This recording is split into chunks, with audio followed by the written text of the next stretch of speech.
ಮುಂದಿನ ದಿನಗಳಲ್ಲಿ ರಾಜಕಾರಣದಲ್ಲಿ ತುಂಬಾ ಗುರುತಿಸ್ಕೋಬೇಕು ಅನ್ನೋ ಕಿಂಚಿತ್ ಎಲ್ಲಾದ್ರೂ ಸಣ್ಣ ಭಾವನೆ ಆದ್ರೂ ಇದೆಯಾ? ಇಲ್ಲ, ಅದಕ್ಕೆ ಅವಕಾಶ ಇಲ್ರಿ. ಈಗ ಕೊಡ್ತಾರ್ರಿ, ಟಿಕೆಟ್ ಕೊಡ್ತಾರ. ರಮೇಶ್ ಕತ್ತಿ ಬರ್ರಿಪ್ಪ ಟಿಕೆಟ್ ಕೊಡ್ತೇನೆ ಅಂತಾರ, ಹೋಗಿರ ಹೋಗಲ್ಲ. ಟಿಕೆಟ್ ಕೊಟ್ರೆ ಹೋಗ್ತಾನ, ಖರ್ಚು ಬರ್ಸ ಹೋಗಿ ಅಟ್ಟು ಕೊಡು ಇಟ್ಟು ಕೊಡು ಅಂದ್ರೆ ಹೊಲಮಣಿ ಮಾಡ್ಬೇಕಾಕೈತ್ರಿ, ಅದಾಗುದಿಲ್ಲ. 15 ದಿವಸ ಹೆಂಗಂದ್ರೆ ಹೆಂಗ್ರಿ ಸರ್, ಶ್ರೀಮಂತರದಿರಿ ಯಾರು ನೀವ ಹಿಂಗಂದ್ರೆ ಹೆಂಗಂದೆ? ಹರಾಮಿ ಬಂದಿಲ್ಲ ಅದು. ಹರಾಮಿ ರೊಕ್ಕಿದ್ರೆ ನಾನು ಹರಿಸ್ತೀನಿ, ಹರಾಮಿ ರೊಕ್ಕಿದ್ರೆ ನಾನು ಹರಿಸ್ತೀನಿ, ಇಲ್ಲ ಪ್ರಶ್ನೆ ಇಲ್ಲ. ಅಲ್ರಿ ಸರ್, ಇಷ್ಟು ಜನಬೆಂಬಲ ಇರುವಾಗ ಜನಬೆಂಬಲ ಐತಿ, ಯೋಚನೆ ಮಾಡೋ ಅಲ್ಲ. ಈಗ ಪಾರ್ಟಿ ಅವ್ರು ಟಿಕೆಟ್ ಕೊಟ್ರು, ನೀವು ಒಂದ್ ಪಾರ್ಟಿ ತಗೊಂಡ್ ಬಂದಿತ್ತು. ಈಗ ನೀವು ನಿಂತಾಗ ನೀವು ರೊಕ್ಕ ಕೊಡಕ್ ಚಾಲು ಮಾಡ್ತೀರಿ. ಮತ್ ನಾ ಕುಡ್ಲಿಲ್ಲ ಅಂದ್ರೆ ಮಕ್ಕಳನ್ನ ಅವರು ನನಗೆ ಓಟ್ ಹಾಕಿ ಅವ್ರಿಗೆ 7 ಹುಟ್ಟಿದ್ರು ಮೈಗೆ ಮಗನ ಕೊಟ್ರ ಕೂಡ ಇದ್ರ ಹಾಕೋತಾರ. ಮತ್ ಅದನ್ನ ಕೊಡ್ಬೇಕಾದ್ರೆ ನನ್ನ ಕಡೆ ಇಲ್ಲ, ಹಂಗಾಗಿ ನೀವು ಟಿಕೆಟ್ ಇಸ್ಕೊಳಲ್ಲ. ನೆಕ್ಸ್ಟ್ ಇಲ್ಲ, ಕೊಟ್ರೆ ನಿಲ್ತೀನಿ, ಖರ್ಚು ಮಾಡಕ್ ಆಗೋದಿಲ್ಲ.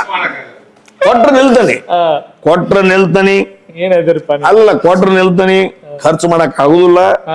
ಆರ್ಸಿ ಬಂದ್ರ ಪ್ರತಿಯೊಂದು ನನಗ್ ಸಂಬಂಧಪಟ್ಟಂತ ಕ್ಷೇತ್ರದ ಪ್ರತಿಯೊಂದು ಹೊಸ್ತಲ್ದ ಗೌರವ ಕಾಪಾಡೋದು, ಆ ಹೊಸ್ತಲ್ದ ಸೇವಾ ಮಾಡೋದು, ಆ ಮನೆಯಾಗಿದ್ದಂತ ಕುಟುಂಬದ ಸಂಪೂರ್ಣ ಯೋಗಕ್ಷೇಮ ಮಾಡ್ಕೋ ಜವಾಬ್ದಾರಿ ನಾನು. ಇದಕ್ಕಿಂತ ಹೆಸರು ಹೇಳಕ್ ಅದು 500 ರೂಪಾಯಿದಾಗ ಇದೆಲ್ಲ ಇಲ್ಲ. ಆರ್ಸಿ ಬಂದನಂದ್ರ I am a servant of your home. ನಿಮ್ ಮನಿ ಒಬ್ಬ ಸೇವಕನ. Who is your role model? ಯಾರು ನಿಮ್ಮ ರೋಲ್ ಮಾಡೆಲ್? ಯಾರು ಸರ್? ಏನ್ ನಮ್ಮಪ್ಪ, ನಮ್ಮ ಅಣ್ಣ ಅದ್ಬಿಟ್ಟು ಮತ್ತೆ ಯಾರಿಲ್ಲ. ನೀವ ಬಹಳ ಜನರ ರೋಲ್ ಮಾಡಲ್ ಆಗಿರಿ.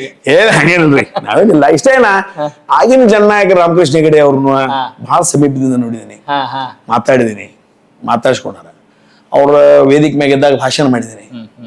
ಒಳ್ಳೆ ಭಾಷಣಕಾರದಿನೋ ನೀನು ಅಂತ ಅವ್ರ ಕಡೆಯಿಂದ ಶಬಾಷ್ ತಗೊಂಡಿನಿ. JH ಪಾಟೀಲ್ ಕಡೆಯಿಂದ ಸಮೀಪದಿಂದ ನೋಡಿದೀನಿ, ಅವ್ರ ಕಡೆಯಿಂದ ಮಾರ್ಗದರ್ಶನ ಪಡೆದಿದ್ದೀನಿ, ವಾರ್ನಿಂಗ್ ಮಾಡಿಸ್ಕೊಂಡಿದ್ದೀನಿ, ಬೇಸ್ಕೊಂಡಿದ್ದೀನಿ. ಹಿಂಗೆಲ್ಲ ಬಹಳ SR ಬೊಮ್ಮಾಯಿ ಅವರು, ದೊಡ್ಡ ಬೊಮ್ಮಾಯಿ ಅವರು ಸಹಿತ ಬಹಳ ಸಮೀಪದಿಂದ ನೋಡಿದ್ದೀನಿ. ಅಂದ್ರೆ ಒಳ್ಳೆ ಜನ, they are all my role models. For example Jaffer Sharief, who is a rail minister, ಅವರು ಸಮೀಪದಿಂದ ನೋಡಿದ್ದೀನಿ ನಾನು, ಸಾಕಷ್ಟು ಅವ್ರನ್ನ ತಿಳ್ಕೊಂಡಿದ್ದೀನಿ. ಅವರು ಅಂದ್ರೆ ಇವತ್ತು ಅವರ ರೋಲ್ ಮಾಡೆಲ್ಸ್ ಅವರು. ಈಗ ನಜೀರ್ ಸಾಬ್, ಅವಾಗ ನಾವು ಚೆನ್ನಾಗಿರ್ತಾಗ ನೀರಿನ ಸಾಬ್ ಹತ್ತಿದ್ದೆ, ನಜೀರ್ ಸಾಬ್ ಹತ್ತಿದ್ದ, ನಮ್ಗೆ ಗೊತ್ತಿರ್ತದ ನಾವು ಹತ್ತಿದ್ವಿ. ಬಾಕಿ ಮಂದಿ ಯಾವ ನೀರಿನ ಸಾಬ್ ಯಾಕಂದ್ರೆ ನಾವು ಬೋರ್ ನೋಡೇ ಇರ್ಕಿಲ್ಲ. ಅವಾಗ ನಾವು ಬೋರ್ ಹಾಕ್ಸಿದ್ವಿ ಪಾಪ ಎಲ್ಲ ಕಡೆ. ಈ ನಮ್ಮ ಗೋವಿಂದೇಗೌಡರು ಶಿಕ್ಷಣ ಮಂತ್ರಿ, 10 ಪೈಸೆ ತಗೊಳ್ಳದ ನೌಕರಿ ಹಚ್ಚರು. ಮತ್ತೆ ಇವು ಆಗಿನ ಮಾಸ್ತರ್ ಕ್ವಾಲಿಟಿ ನೋಡ್ರಿ, ಈಗಿನ ಟೀಚರ್ ಕ್ವಾಲಿಟಿ ನೋಡ್ರಿ, ಈಗಿನ ಗುರುಗಳು ಟೀಚರ್ ಕ್ವಾಲಿಟಿ ನೋಡ್ರಿ. ಮತ್ ದುಡ್ಡು ಕೊಟ್ಟವ್ರು ಬಂದ್ರ ದುಡ್ಡು ತೆಗಿಯವ್ರವ್ರ. ಗೋವಿಂದೇಗೌಡರಿದ್ದಾಗ ಎನಿ ಎಕ್ಸ್ಪೆಕ್ಟೇಷನ್, ಯಾವುದೂ ಎಕ್ಸ್ಪೆಕ್ಟೇಷನ್ ಇಲ್ಲ, ಮೆರಿಟ್ ಮ್ಯಾಗ ಅಪಾಯಿಂಟ್ ಮಾಡಿದಂತ ಗೌರವ ಇವತ್ತು ಗೋವಿಂದೇಗೌಡರು ಅಂತ ಶಿಕ್ಷಣ ಸಚಿವರನ್ನ ನಾನು ನೋಡಿಲ್ಲ. ನಾನು ನೋಡಿದ್ದೀನಿ ಅವತ್ತ, ಬಟ್ ಇವತ್ತು ಅಂತವ್ರು ಇಲ್ಲ.